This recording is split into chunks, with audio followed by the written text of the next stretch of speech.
Welcome to It's Getting Better All the Time Mental Health Outreach with your host, Sister Ayla Gree. It's Getting Better All the Time Mental Health Outreach, providing information and support while encouraging hope and faith.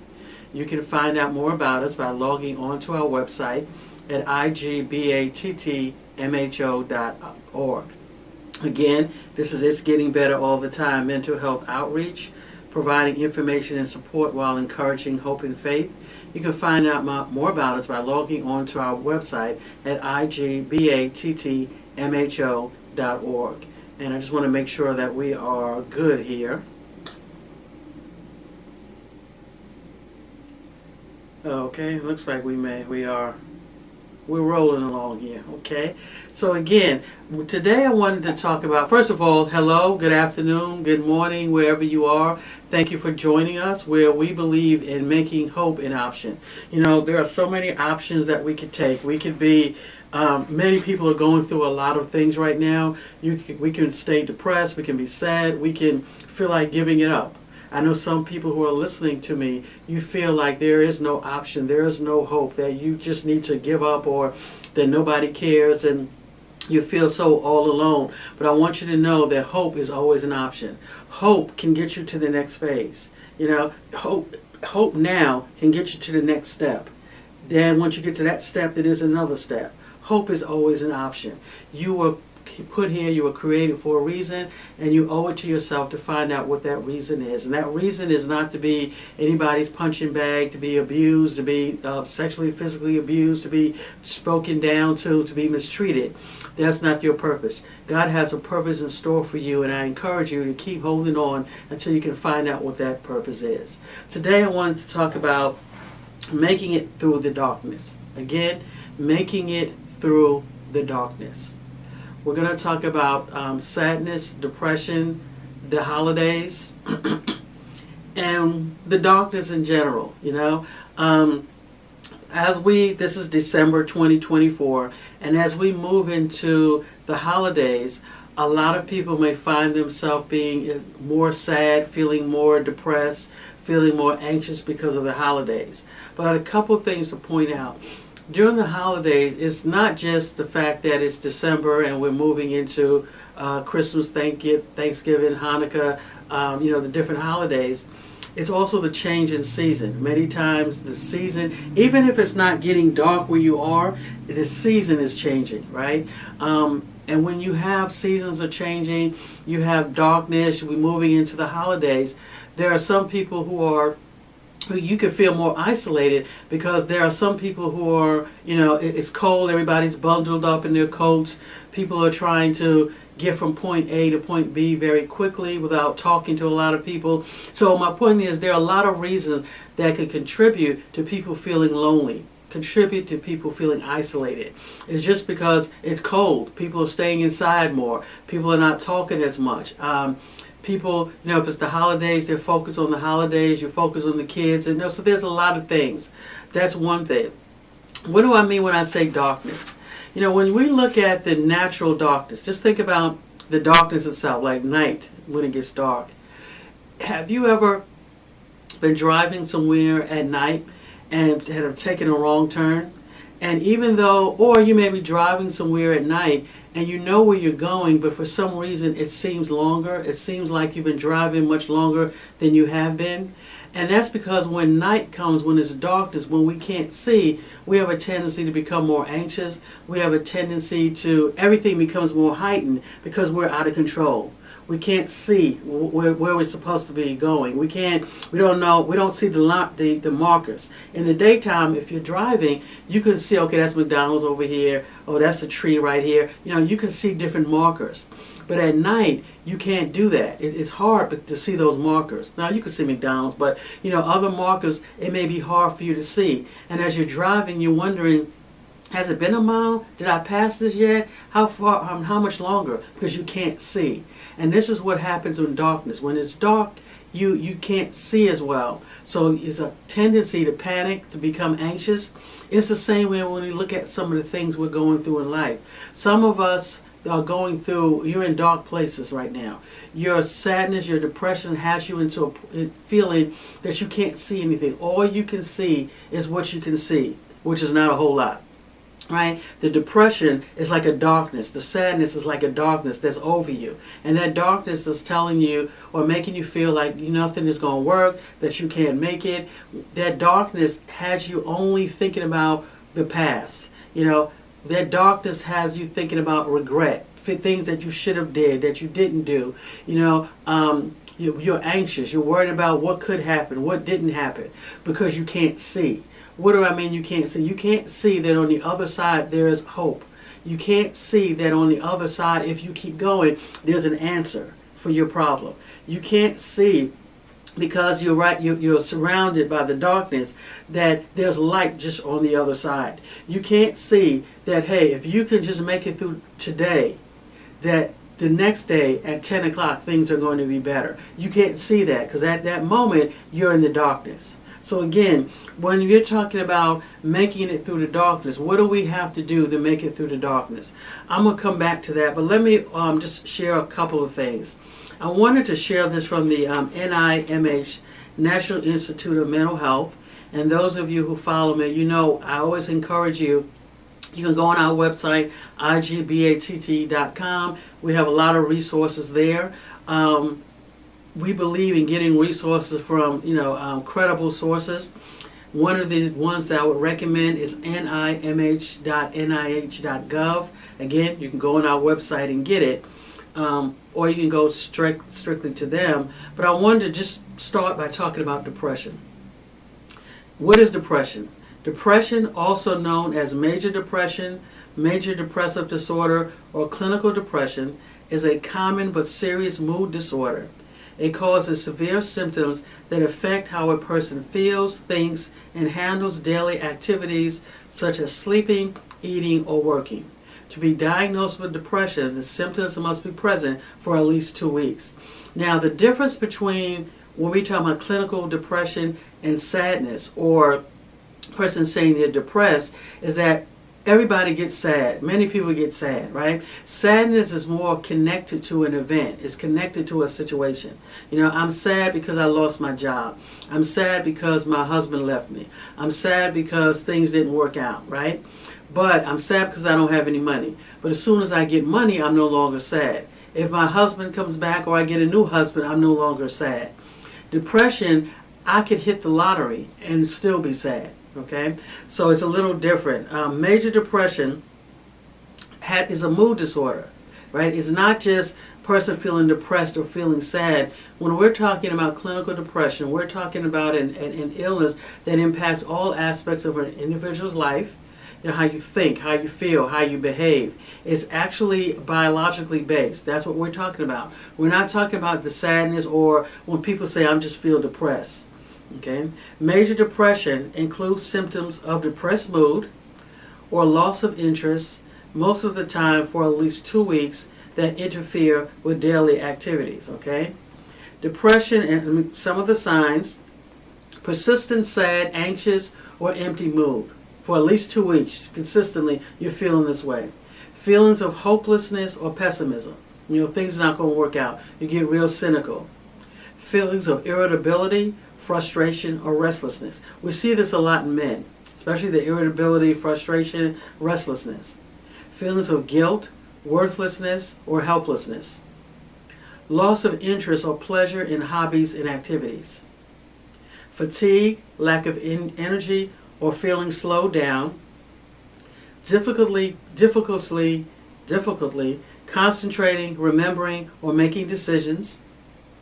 Problems sleeping, waking too early in the morning or oversleeping. Changes in appetite or unplanned weight changes. Physical aches or pains, headaches, cramps, digestive problems, thoughts of death or suicide attempt. So when you look at these symptoms, what you're looking at changes in what? In a person's mood. Think about your mood, your feelings, right? You're looking at changes in behavior. The key word with any mental disorder or diagnosis is the word change. You're looking at changes. If you're a person who always slept all the time, that's not a change for you.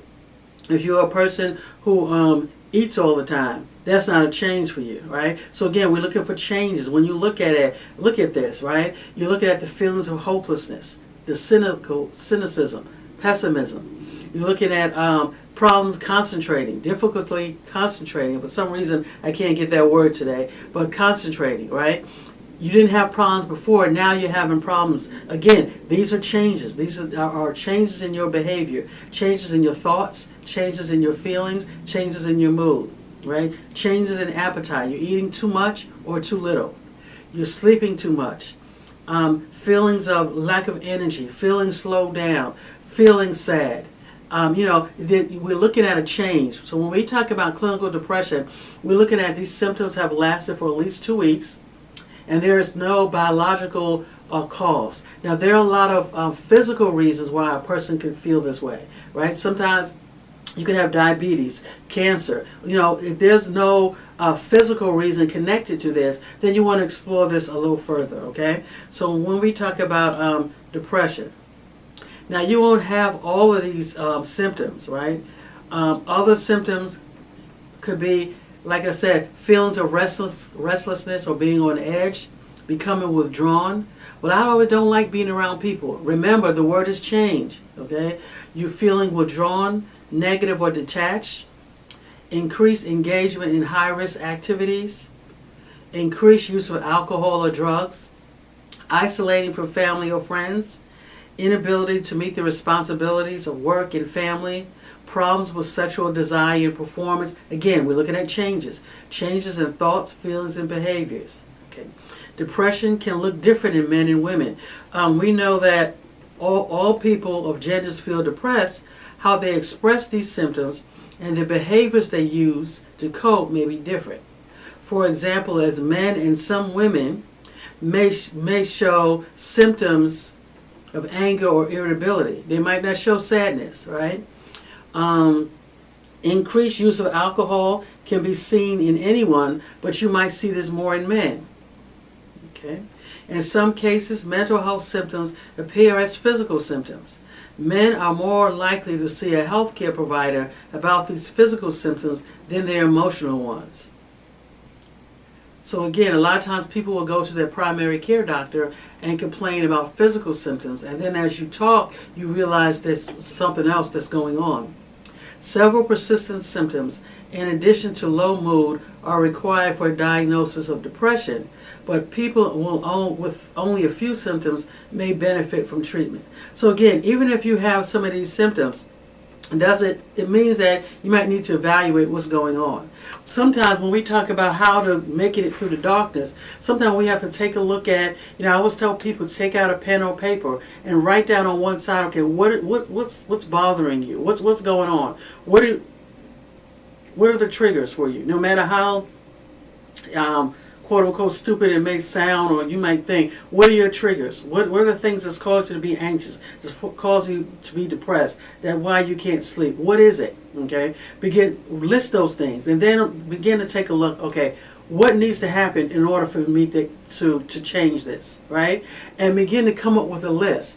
Don't worry about, oh, I can't do it. That's not what, we're not worried about that right now. List it down. Okay, so if I'm depressed, okay, what are you depressed about? Okay, I'm depressed because my husband might leave me. Okay, so then, okay, write that down. My husband might leave me. Okay, next thing is, what are you going to do if your husband leaves you? One of the problems is that when we get stuck in this circle, I call it a cycle, we get in these depression cycles or anxiety cycles, we start thinking about, well, what if my husband leaves me? And then we just go around. If my husband leaves me, I won't have a job. I won't have a job. I won't have a car. I'll have to live on the streets. And then if I live on the streets, I have to go into shelter. I might get beat up in the shelter. And we're just going around and round and round. Taking out a pen and paper will cause us to stop that cycle. So right when you get to that point where you say, hey, what if my husband leaves me? And you're getting ready to say, okay, I might lose the house. No. Right there. If my husband leaves me, what are the things that could happen? A, B, C, D, E, F, G. Okay? And then if these things are happening, what am I going to do to compensate for these things? Come up with a plan.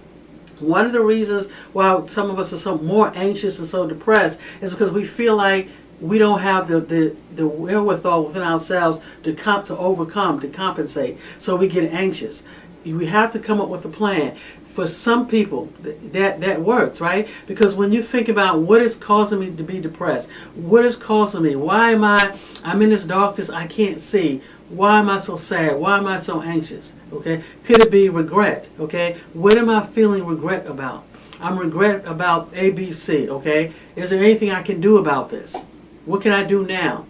Okay, probably nothing. Can I do something about this? Maybe I can apologize. Maybe I can do this, or whatever you can do. The thing is, you want to come up with a plan, because if you don't, we could spend so much time caught up and thinking about what we should have done, what we didn't do, how we should have did it, what a person said, etc., etc.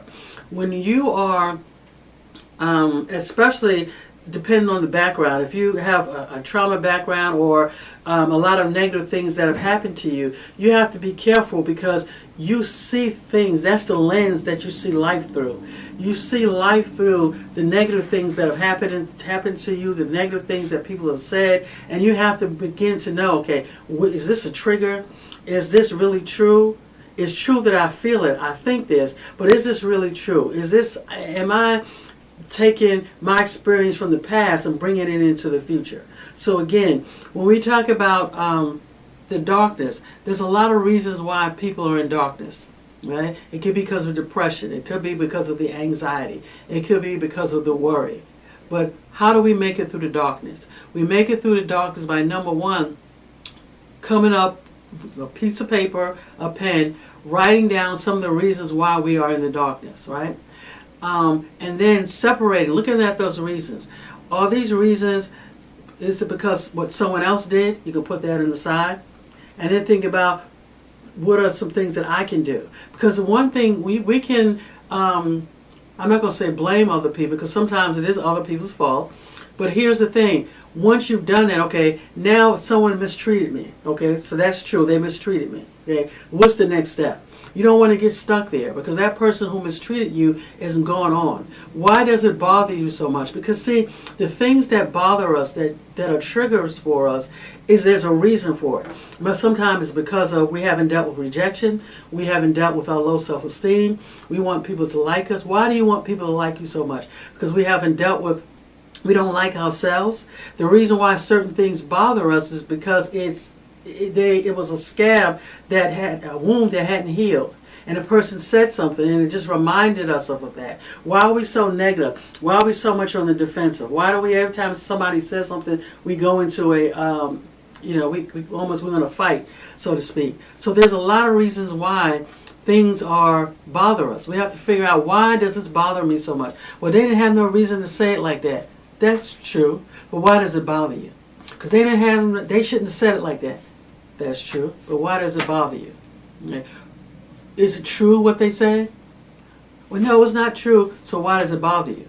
I submit that a lot of times is why it bothers us, because there's something it triggered. Okay, it bothers us, but we just don't know why. Why does this bother me so much? It is not true, or is it true? Is it something that I'm really battling with and they just pointed it out and I don't like it? So again, we have to come up with a plan.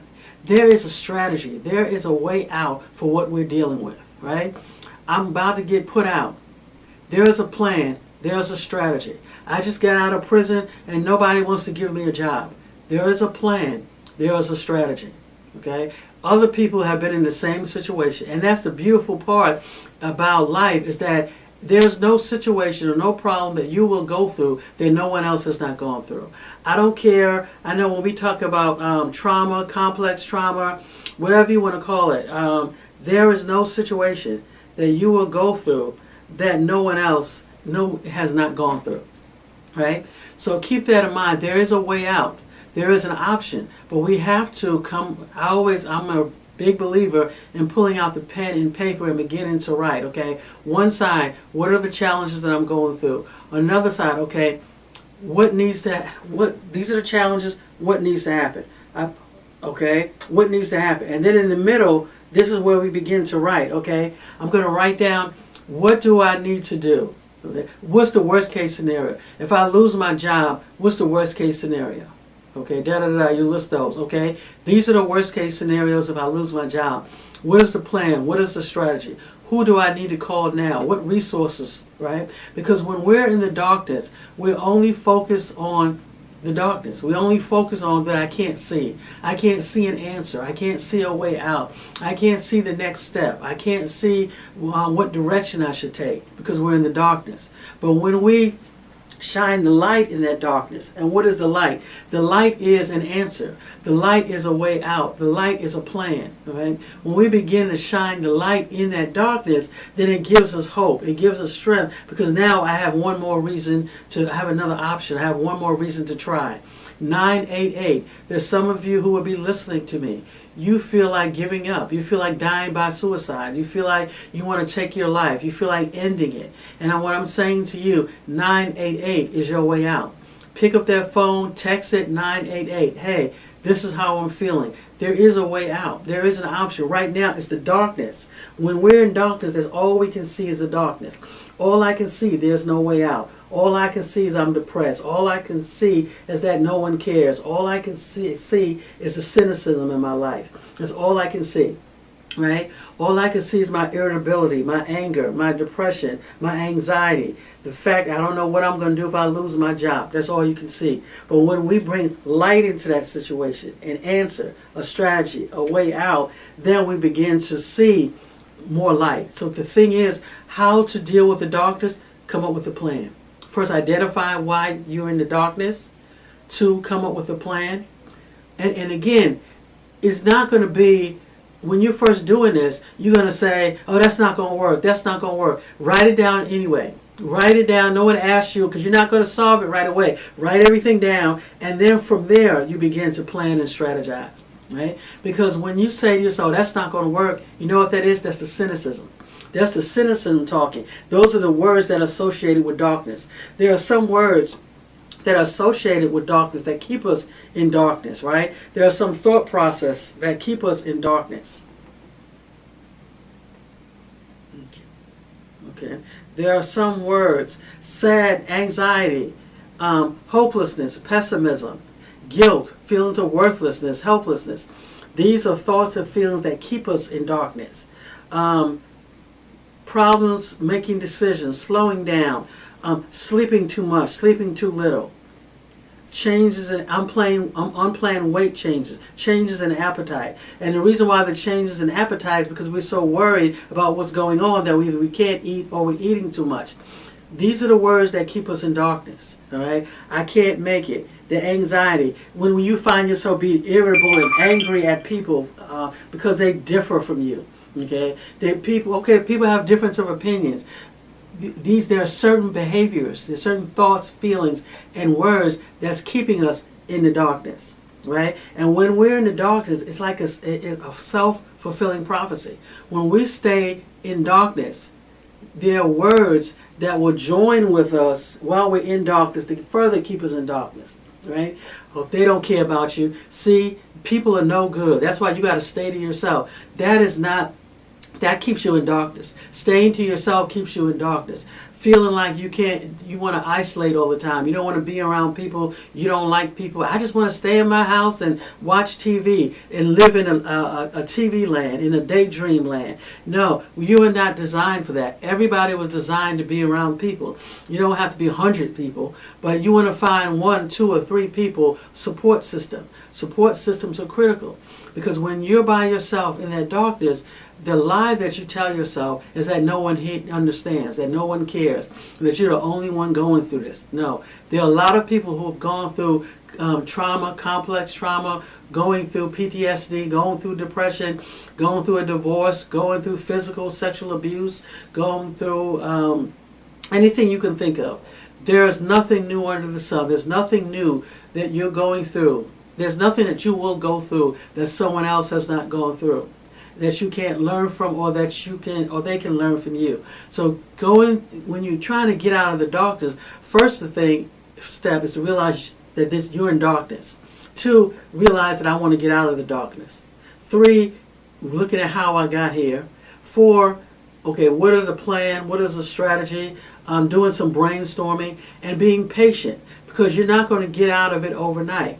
Being patient, one thing at a time. right? One step at a time, coming up with a plan. 6, seeing somebody. If you need to talk to a therapist, if you need to talk to a psychiatrist, if you need to talk to people around you. A lot of times you don't need a therapist or a psychiatrist. Sometimes you just need to get out of the house. Sometimes you need to be around other people.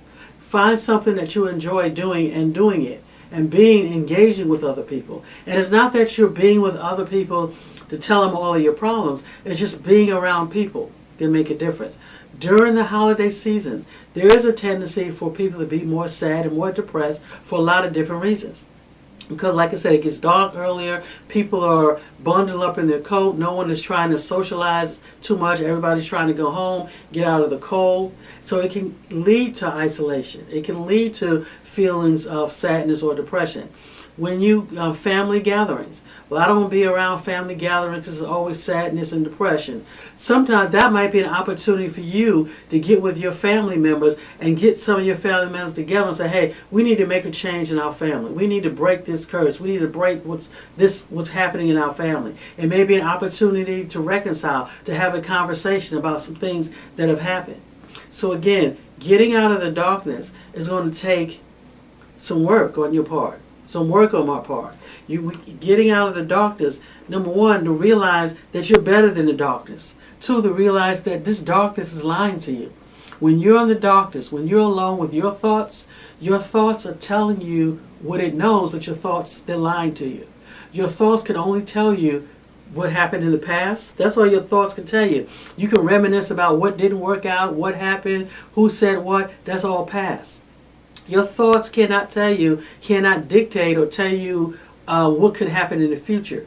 Your future, you can change your future. You can change your future by making some changes now.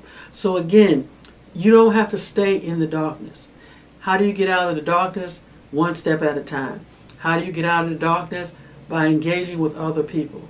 Those other people could be friends, family, therapists, psychiatrists if you need one. It could be whoever it is. But getting out of the darkness, coming up with a plan, one step at a time, right? For some people, you may not feel like getting out of bed, okay? Getting out of the darkness for you may look like, okay, this week